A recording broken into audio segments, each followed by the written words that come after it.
Well, dear students, I hope you are doing well with your studies, sitting in home, and you are watching all the online classes of Sri Guru Independent Pure College of Science. So, today I am standing before you to discuss the story, second chapter, Two Deer by Leo Tolstoy.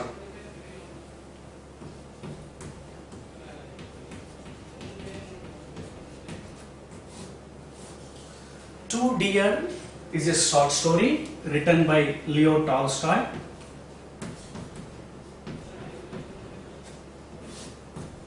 Who born in 1828, 1910. Leo Tolstoy is a Russian novelist and a short story writer. He is considered one of the greatest novelists of all the time, and he is best known for his long two novels. One is War and Peace, and another one is Anna Karenina. These are two important novels which brought him name and fame. So today we discuss Two Deer, a humorous story which depicts if procedural delay happens and how a death sentence converts into life imprisonment. It is one of the humorous short story where it is about a country called Monaco. Monaco is one of the tiny, small country which is situated on the Mediterranean seashore of in between France and Italy. The total inhabitants of this Monaco country is 7,000. Total population of this country is only 7,000. If we divide the land of this country, not more than 1 acre an inhabitant could get. It means to say, even the geographical wider is also not more than 7,000 acres. So this is one of the tiny, a small kingdom, Monaco, but there is a real kinglet where he maintains, he has courtiers, ministers, barristers, a bishop and army generals. Army means it's not large army, only 60 men are there. So 60 men army, so still that is called an army. So everything was fine. So like in other countries, king was also getting revenue from different sources like tobacco, drink, wine and so on. So people elsewhere as they drink and use they chew tobacco, here also they are doing same thing, but king was not getting sufficient revenue from these so-called taxes, so he was expecting one more special taxes that comes from gaming house. That is from gaming house. Gaming house is a game where people play roulette. R-O-U-L-E-T-T. Roulette is a game. People play roulette in his gaming house. They try their luck. Sometimes they lose and sometimes they win. But the large sum, but the benefit goes to the king of this Monaco. And what happened in all the countries of Europe, they have forbidden this gaming house except Monaco, because some sovereigns of the Europe, German, they completely forbidden this gaming house because they already learned, they knew it, because gaming house did so much harm to the inhabitants of their country, the people of their country, so they completely forbidden this gaming house. But no one could stop this king of Monaco, this gaming house, because he was expecting more source revenue from this gaming house. So here the king of Monaco, people used to come from different places to play, whether just to see their luck they used to lose their money, and even their money which did not belong to them, and at the end what happens, they drown or shoot themselves and kill. So same thing happened here also, but king knew that this is one of the dirty business, but still he was continuing to do his monopoly business without bothering the inhabitants, their harm. Because a king of Monaco strongly believed that you cannot earn stone palace by honest labor. Look at this proverb where he strongly believed this. One cannot earn, no, he says that you cannot earn, you cannot or you can't earn stone palaces by honest labor. By honest labor.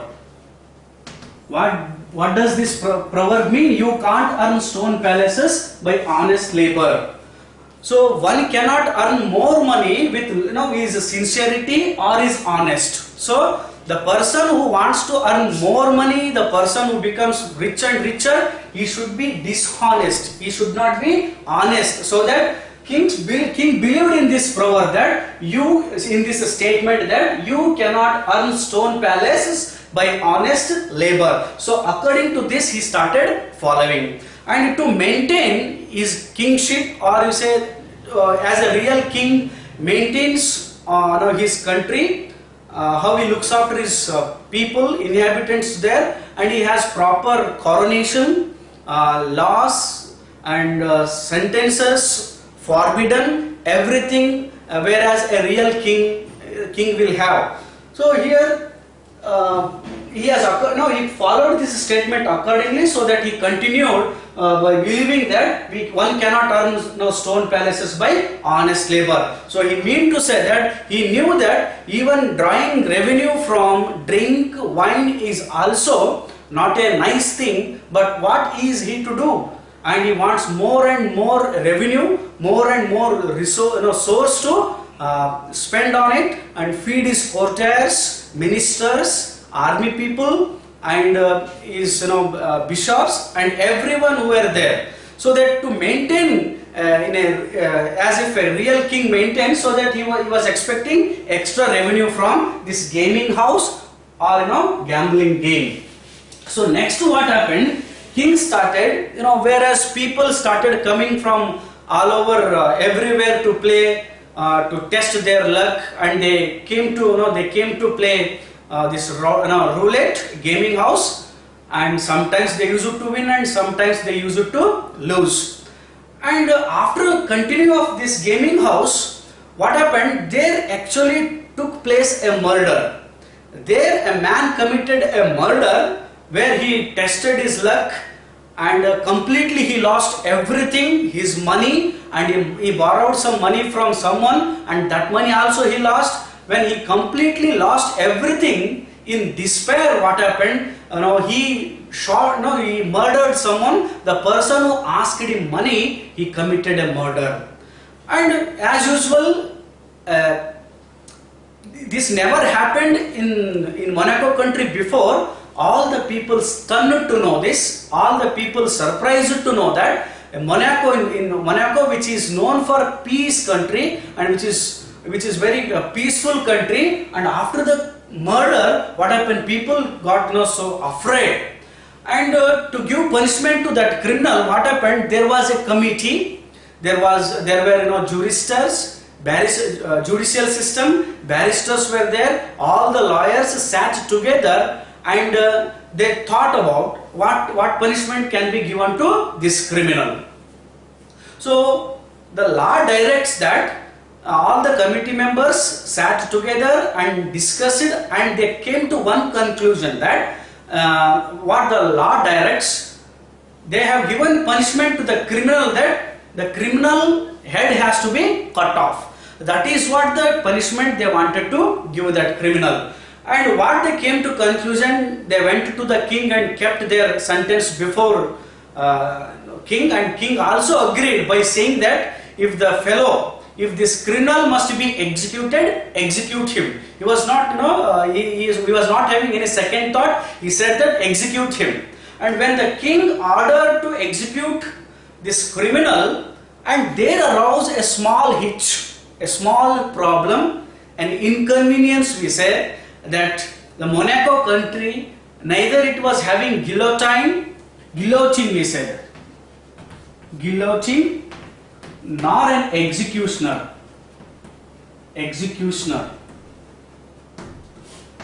Country was neither having guillotine nor an executioner who could cut the head of criminal. So that what to do, what has to be done? Again they had committee and subcommittee, again considered and reconsidered what to do. And again they went to king and suggested that why don't we write a letter to the French government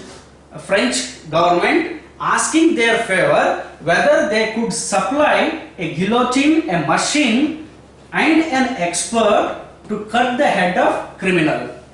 So when they wrote this letter to French government asking their favor whether they could supply a machine and an executioner, the person who cut, an expert who could cut the head of criminal, of course French government agreed.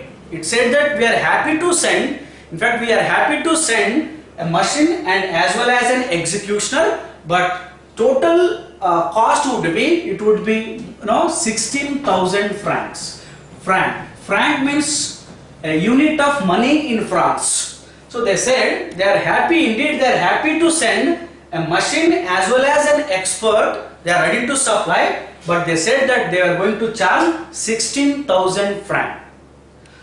So well, this was not a less amount. It was, when they took this, within a week they replied to Monaco, and all these committee members went to Monaco king, and they said that king of French government is agreed to send a machine and an expert, but they are going to charge 16,000 francs.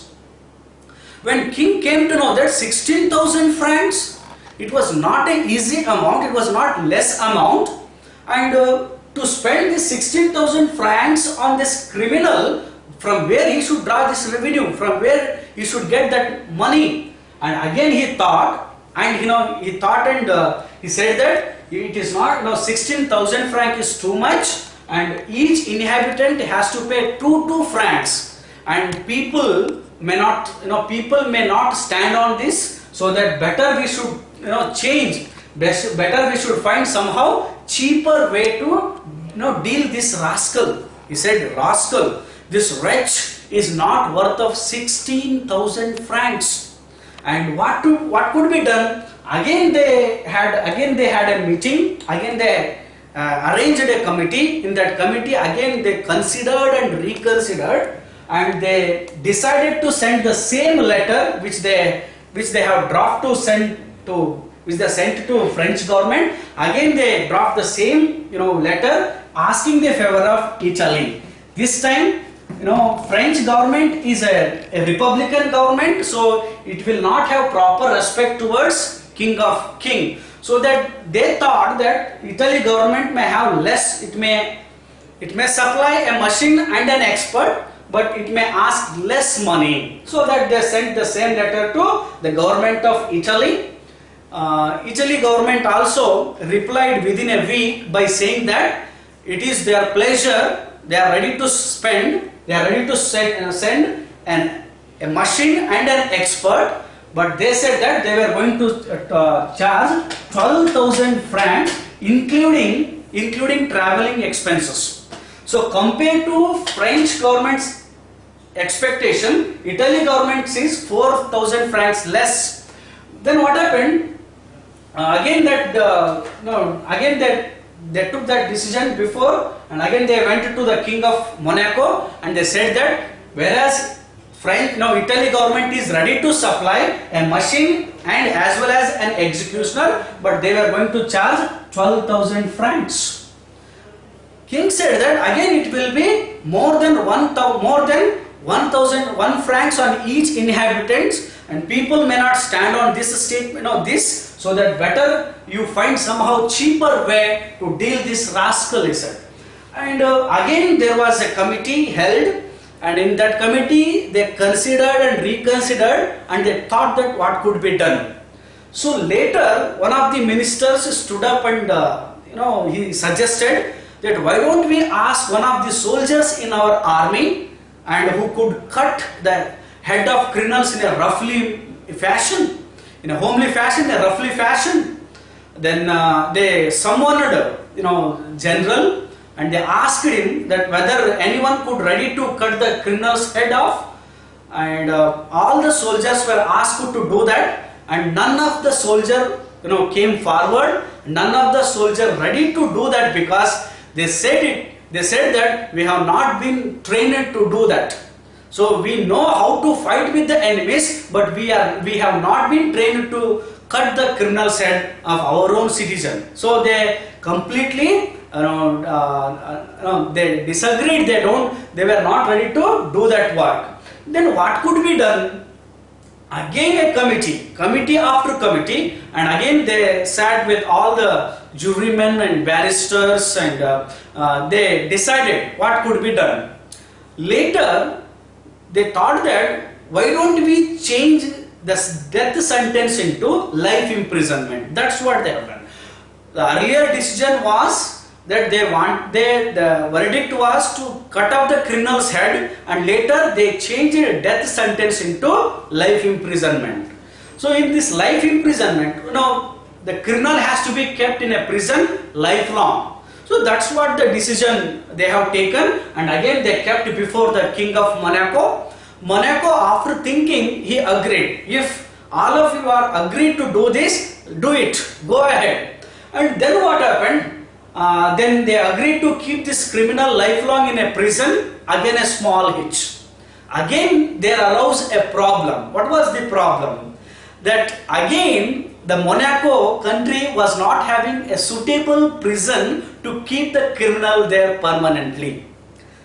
It's not that they were not at all having any prison. They were having prison, but they were temporary prisons were there, where criminal was used to keep there from morning to till evening, and later they used to release him.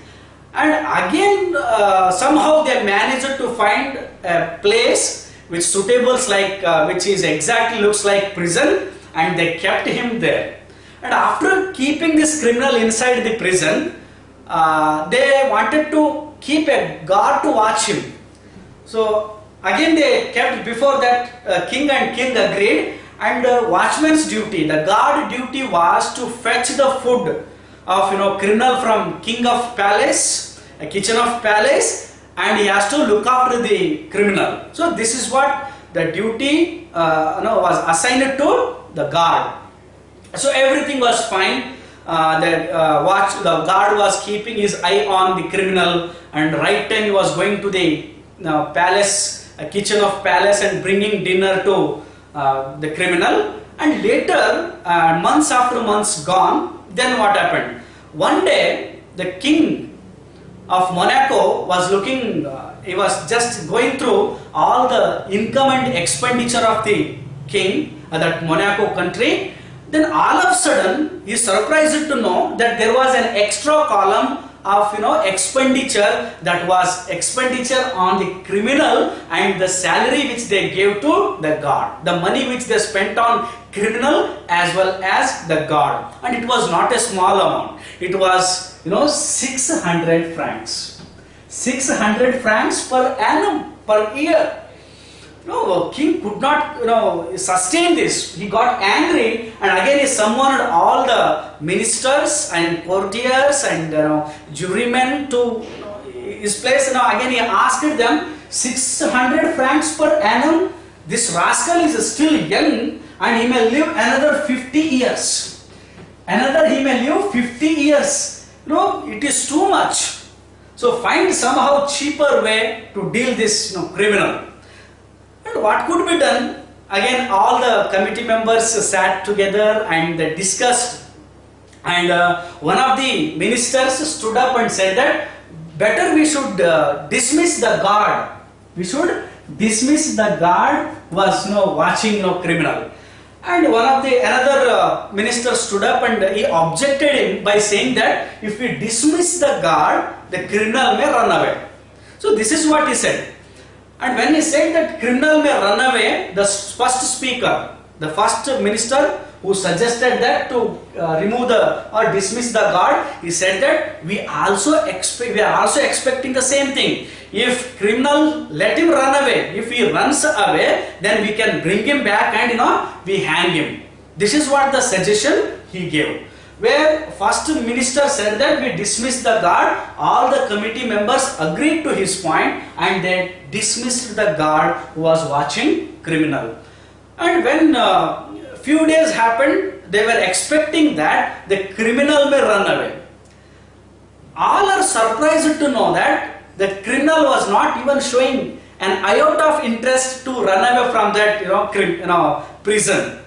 And what he did is, all of a sudden when he came out of the prison, he came to know that there was no guard to look after him, and he himself went to the kitchen of palace and he brought his dinner, and again he shut the door himself and stayed in happily.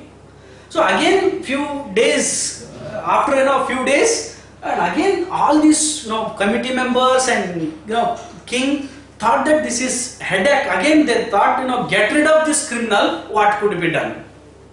So one of the ministers said that why don't we call that criminal directly?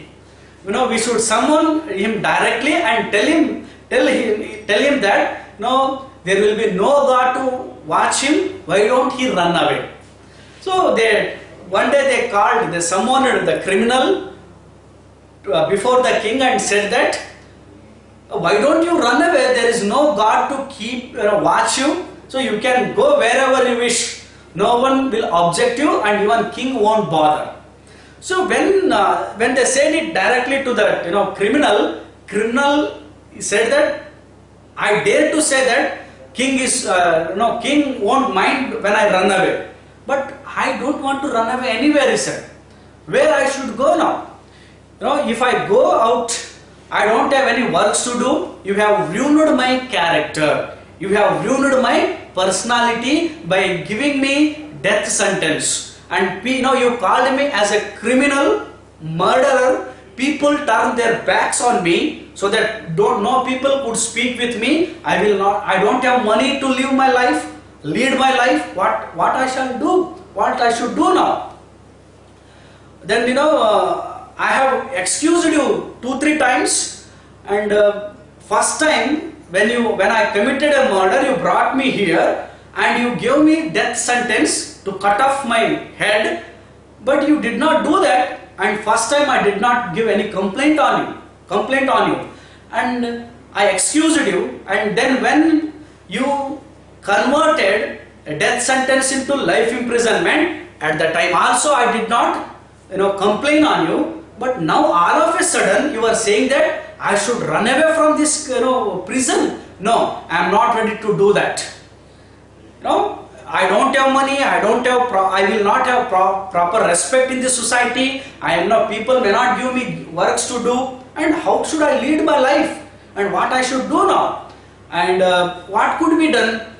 And he directly told them that do whatever you wish, take whatever decision you want, but I am not ready to leave this prison. I am not ready to go out of this prison. I stay here. That's what he was doing day after day.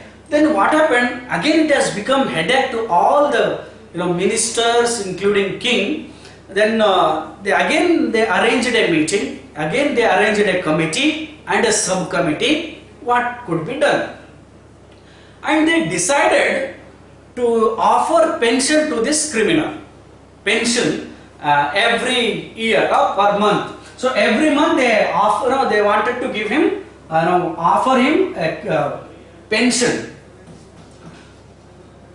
So now the king of they kept this offering pension to criminal before the king of Monaco, and king said that however it has become burden to all of us, and better you do that, and we offer pension to that criminal. So they fixed some 600 francs per annum per year. So to that criminal, and that was also not less amount, but still somehow they wanted to get rid of this criminal, and they said that no, we offer him pension. And again they brought him and they summoned that criminal, and directly they told him that, so we are planning to give you or offer you pension 600 per annum. So will you agree? Then will you go then? Then criminal said that I am now agreed on condition that I should get every month I should get a pension regularly on based on that condition. I am willing to go out of this prison. Then what happened? Criminal agreed to take this 600 francs, and he was agreed to go out of the prison. And what happened? The criminal took 1/3 of his annuity in advance, 1/3 of his pension in advance. And after traveling from his native place, just 45 minutes journey from his place, and there he bought a bit of land. He purchased a land. There he started marketing and market gardening and marketing, and he was doing all gardening works, and he was doing it and marketing. And later the money which he gets from that marketing or garden, and every month he was coming to the palace of king, and he was drawing his pension in advance. And every time he used to go to gaming house, and he used to play there in the gaming house. Sometimes he used to win and sometimes he used to lose, but he was leading his life so comfortably and so happily and luxuriously than the king of Monaco. This is one of the humorous story by Leo Tolstoy, who mocks on the procedural of giving punishment or dealing with a criminal. So but fortunately the criminal did not born in that country, which country doesn't bother about the expenditure of giving punishment to a criminal. So that this is one of the humorous short story by Leo Tolstoy, who mocks and who depicts if procedural delay, procedural lapses happen, if giving punishment to a criminal delays, this is what happens. A criminal can also lead his life normally, sometimes happily than any other normal person. This is one of the humorous story by Leo Tolstoy. So I summarized it. I totally outline summary I narrated before you. In next class I am going to read line by line the story and explain to you. Thank you.